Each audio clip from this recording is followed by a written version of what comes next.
Hello vinyl community, and hello Michael. This is a sort of late response to our 50 subs contest. This is the first time I've entered one of these, so I guess that's why I was a little hesitant. Yeah, I'm nervous. I want to win! But anyway, yes, a very interesting question. First of all, let me say happy belated birthday. I don't know how I missed that on Facebook, but happy belated birthday. Yeah, I hope it was a great one, filled with lots of vinyl. Anyway, so your question was,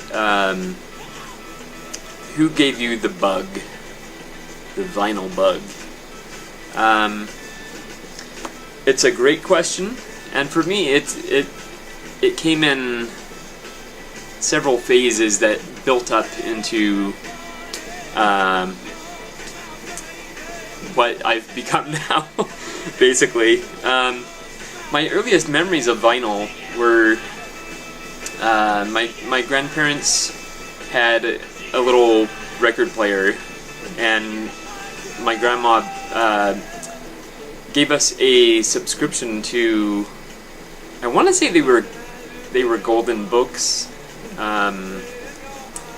But they were these little square books that came with a record in the back, and I want to say it was one of those, I don't know the name of them, but one of those floppy records where you put it on the turntable and you have to like put a coin on there to actually hold it in place because it's so light and flimsy.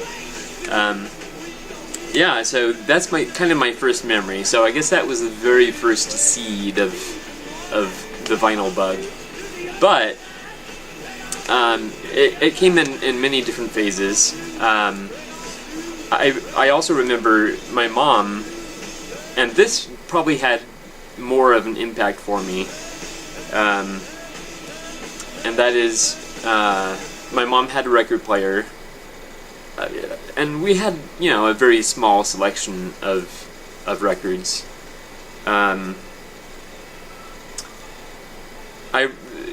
I specifically remember we had a Chipmunk album, like Chipmunk rock, basically. We had Pink Panther Punk, which I recently saw at a Goodwill, and I was this close to buying it, but I was like, well, it's pretty beat up, and it'd just be for the nostalgia. So so that we really started as young children. We really started getting more into records at that point, and then it probably went a while where, you know, we were just happy with our few records and that was that. And then I went into a store as a preteen, probably even before I was 10. I'm guessing somewhere between the age of 8 and 10.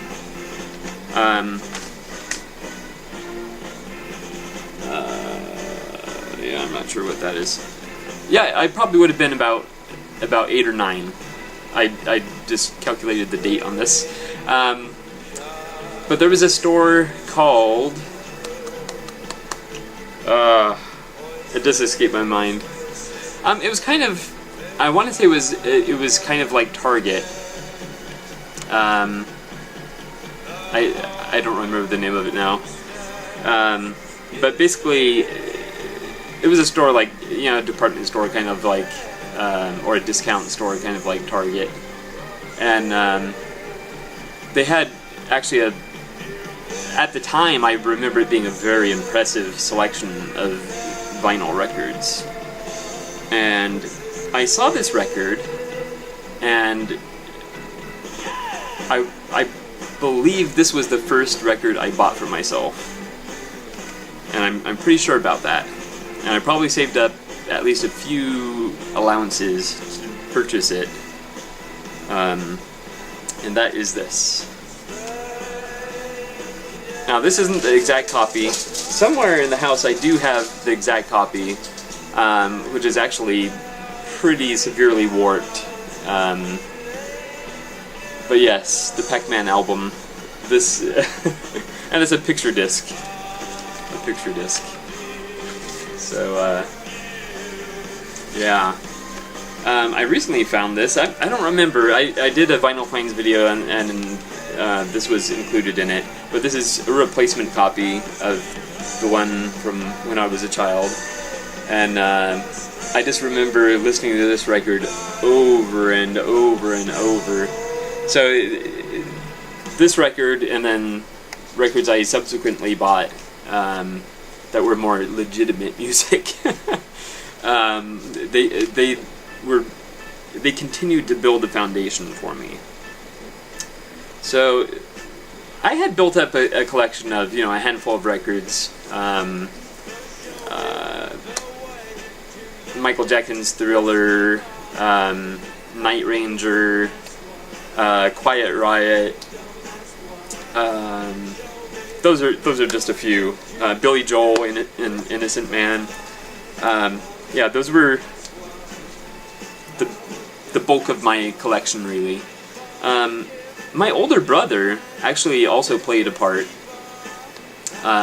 He had the biggest record collection out of all of us, but he was more on the dark side. He was listening to Ozzy and Rat and Dio and Iron Maiden and all these really heavy bands that I was probably a little too young to fully appreciate, although at the time I remember being into Rat and Iron Maiden. Yeah, so he played a role also. But I went years and years where I had no vinyl. I didn't even have a record player. And then suddenly, just kind of out of the blue, my wife's, one of my wife's best friends, they've been friends since high school, basically, or, yeah, high school, and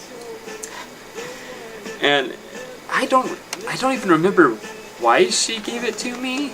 I think it may have had something to do with the fact that we became the godparents of her first child. We've since become the godparents for her other two children as well, but I think it may have had something to do with that. But anyway, she gave me this record, and I had it sitting on a bookshelf,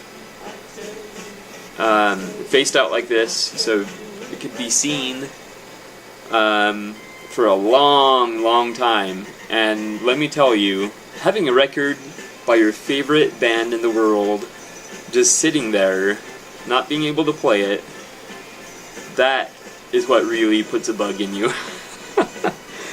All that other stuff was a strong foundation. So the love for music and even a love for vinyl was deep-seated in me. But this really put the bug. I need to get a turntable. Well, at the time, I need to get a record player. And so I probably had this, I want to say at least a few years, maybe even 4 or 5 years. No, it probably would have been about 3 or 4 years. I had this about 3 or 4 years, and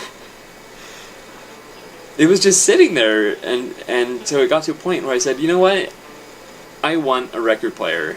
And so I ended up getting like a $40 record player on Amazon, and it served me well, and I decided, listening to records on it, that I was loving vinyl.